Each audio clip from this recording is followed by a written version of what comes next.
नमस्कार, जी राजस्थान के इस खास एपिसोड किस्सा सियासी में आपका स्वागत है और आपके साथ मैं हूं हिंगलाज दान।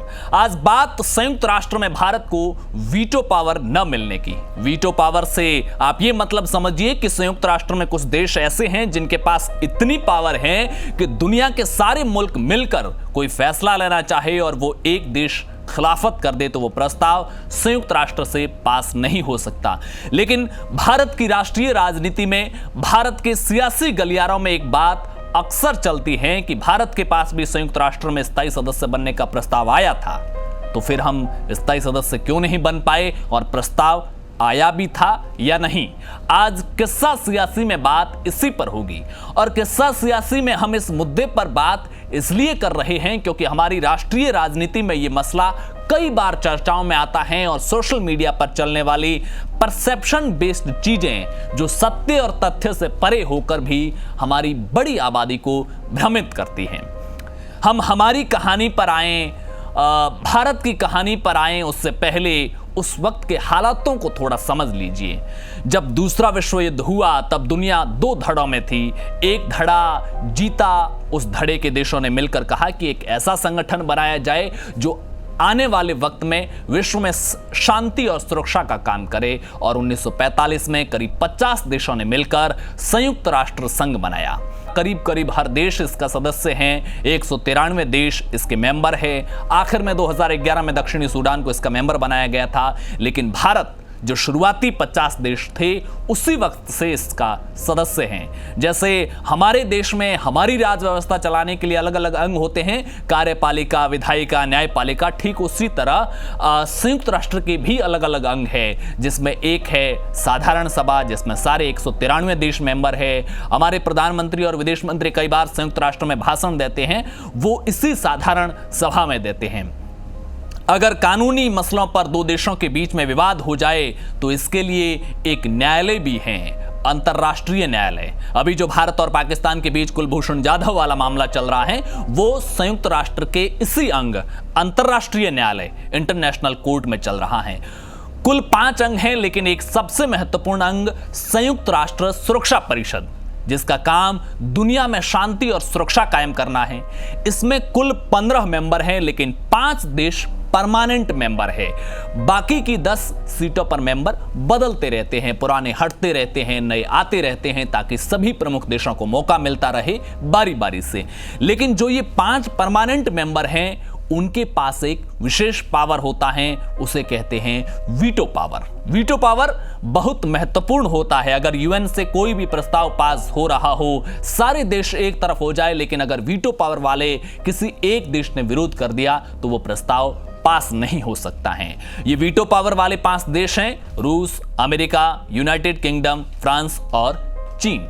लेकिन अक्सर एक बात कही जाती है कि चीन की जगह भारत संयुक्त राष्ट्र सुरक्षा परिषद का स्थायी सदस्य बन सकता था। भारत के पास वीटो पावर हो सकता था और इसके लिए हमें ऑफर भी आया, लेकिन उस वक्त की सरकारों ने ठुकरा दिया। अब तक आप यूएन के कॉन्सेप्ट को काफी हद तक समझ चुके होंगे। अब एक चीज और समझिए कि उस वक्त दुनिया 2 ताकतवर मुल्क थे, अमेरिका और रूस। दुनिया इन 2 पावर सेंटर में बंट चुकी थी। भारत ने यह तय किया था कि हम किसी भी गुट में नहीं रहेंगे, गुट निरपेक्ष रहेंगे। लेकिन हमारे देश में पहली बार संयुक्त राष्ट्र सुरक्षा परिषद में परमानेंट मेंबरशिप का मुद्दा 1955 में उठा। 27 सितंबर 1955 को संसद में जेपी पारेख ने जवाहरलाल नेहरू से सवाल किया कि क्या भारत के पास परमानेंट मेंबर बनने का ऑफर आया था। इसके जवाब में पंडित नेहरू ने कहा कि हमारे पास कोई औपचारिक या अनौपचारिक किसी भी तरीके का किसी ने कोई ऑफर नहीं दिया। यह बात थी 27 सितंबर 1955 की। तो क्या पंडित नेहरू सच बोल रहे थे? कई तथ्य ऐसे हैं जो पंडित नेहरू के इस बयान को गलत बताते हैं। जब पंडित नेहरू ने संसद में यह बात कही, उससे करीब 1.5 महीने पहले 2 अगस्त 1955 को पीएम नेहरू ने सभी राज्यों के मुख्यमंत्रियों को पत्र लिखा था। उस पत्र में कहा कि हमें अमेरिका की तरफ से एक ऑफर आया है कि चीन की जगह संयुक्त राष्ट्र सुरक्षा परिषद में भारत को परमानेंट मेंबर बनाएंगे। लेकिन ऐसा करने से चीन के साथ हमारे रिश्ते बिगड़ सकते हैं और ये चीन जैसे महान देश के लिए भी ठीक नहीं है और इसलिए हम इसे स्वीकार नहीं कर रहे हैं। ये लेटर तो 1955 में लिखा गया था, लेकिन ये ऑफर 1950 में आया था। अब कुछ लोग ये सवाल उठा सकते हैं कि अमेरिका ऐसा क्यों करेगा। दरअसल उस वक्त अमेरिका और चीन के बीच रिश्ते बहुत ज्यादा बिगड़ गए थे, क्योंकि शक्ति संतुलन के मामले में अमेरिका और रूस एक दूसरे के खिलाफ थे। रूस में कम्युनिस्ट राज था, इधर 1948 में माओ त्से-तुंग की लाखों लोगों के कत्ल वाली खूनी क्रांति के सहारे चीन में कम्युनिस्ट सत्ता स्थापित हो चुकी थी और वहां की राष्ट्रवादी सरकार और लोगों को भागकर ताइवान वाले हिस्से में जाना पड़ा। हालांकि लंबे वक्त तक दावा दोनों तरफ से चलता रहा कि असली चीन कौन है। इसी बात से अमेरिका गुस्सा हो गया था। अमेरिका ने कहा कि मेनलैंड चाइना पर जो सरकार है वो लोकतांत्रिक सरकार नहीं है, उन्होंने हथियारों और हत्याओं के दम पर तानाशाही सत्ता स्थापित की है, ऐसे में उसे सुरक्षा परिषद में नहीं रखा जा सकता। जो खुद लोकतांत्रिक नहीं है, 8 करोड़ लोगों की हत्या कर सत्ता पाई हो, वो दुनिया में क्या शांति स्थापित करेंगे। लेकिन रूस अड़ गया कि चीन को अगर संयुक्त राष्ट्र से निकालेंगे तो हम भी निकल जाएंगे। इसके बदले में अमेरिका ने कहा कि हम चीन को हटाकर भारत को शामिल कर देते हैं, जिससे आपको कोई ऐतराज नहीं होगा। खैर, भारत ने यह प्रस्ताव स्वीकार नहीं किया। सिर्फ अमेरिका ही नहीं, 1955 में रूस की तरफ से भी प्रस्ताव आया था कि यूएन में आपको 6ठे परमानेंट मेंबर के तौर पर जगह दी जाए। जून 1955 में जब पंडित जवाहरलाल नेहरू रूस के दौरे पर गए थे, तब वहां के दूसरे नंबर के नेता बुल्गानिन ने यह प्रस्ताव दिया था, लेकिन तब भी भारत ने इसे स्वीकार नहीं किया था। यानी ये तो स्पष्ट हो गया कि भारत के पास 2 बार ऑफर आया था, लेकिन दोनों बार भारत ने मना कर दिया।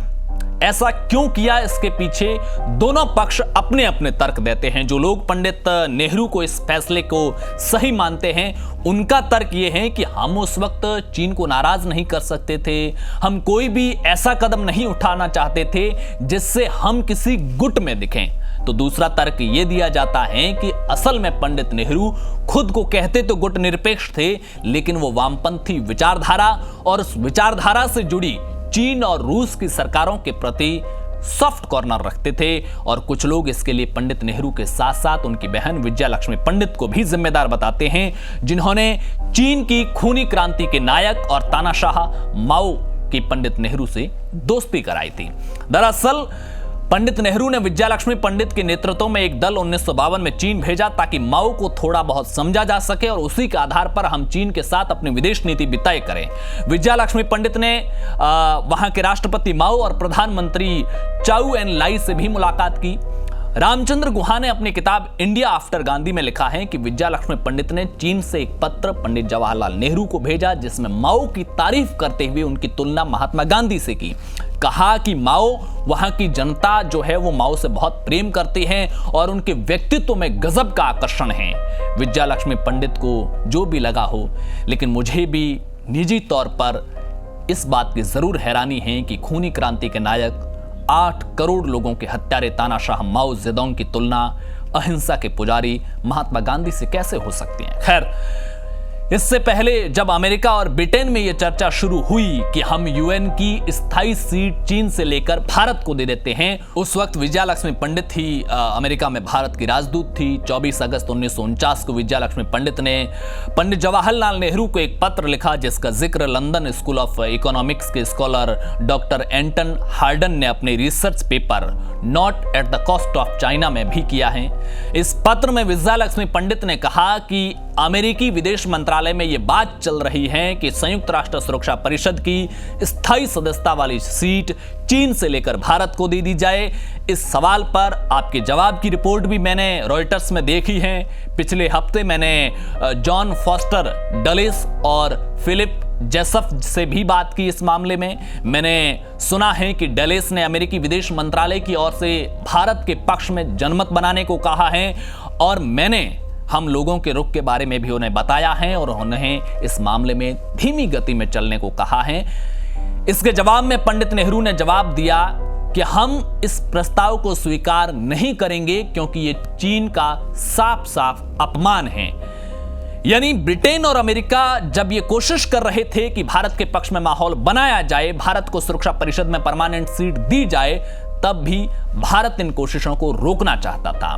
पंडित नेहरू और विजया लक्ष्मी पंडित इसको लेकर ज्यादा उत्साहित नहीं थे। यानी ये तो साफ है कि हमारे पास मौका था, ऑफर था, लेकिन हमने स्वीकार नहीं किया। स्वीकार क्यों नहीं किया, उसको लेकर दोनों पक्ष के अपने अपने तर्क हैं। एक पक्ष कह रहा है कि हमारी उस वक्त की मजबूरियां थी, उस वक्त के हालात थे, तो दूसरा पक्ष ये कहता है कि पंडित नेहरू की वामपंथ और चीन से करीबी की वजह से ये सीट नहीं ली। हमने आपको दोनों पक्ष और उससे जुड़े तथ्य बताए। अगली बार जब कभी भी इस मसले पर सियासी बयानबाजी हो तो आप पहले उन बयानों को तथ्यों की कसौटी पर कसें और फिर विश्वास करें। जाते जाते एक जानकारी, भारत इस वक्त यूएन में अस्थायी सदस्य हैं। अस्थायी सदस्यों का कार्यकाल 2 साल का होता है और भारत 8वीं बार अस्थायी सदस्य बना है। यह कार्यकाल 1 जनवरी 2021 से शुरू हुआ है। पिछली बार 2011 में अस्थायी सदस्य बना था। एक और जानकारी, इस बार जब अस्थायी सदस्य बनने के लिए संयुक्त राष्ट्र की साधारण सभा में भारत के लिए वोटिंग हुई तो 193 में से 184 देशों ने भारत के पक्ष में वोटिंग की। किस्सा सियासी में आज के लिए बस इतना ही। शुक्रिया।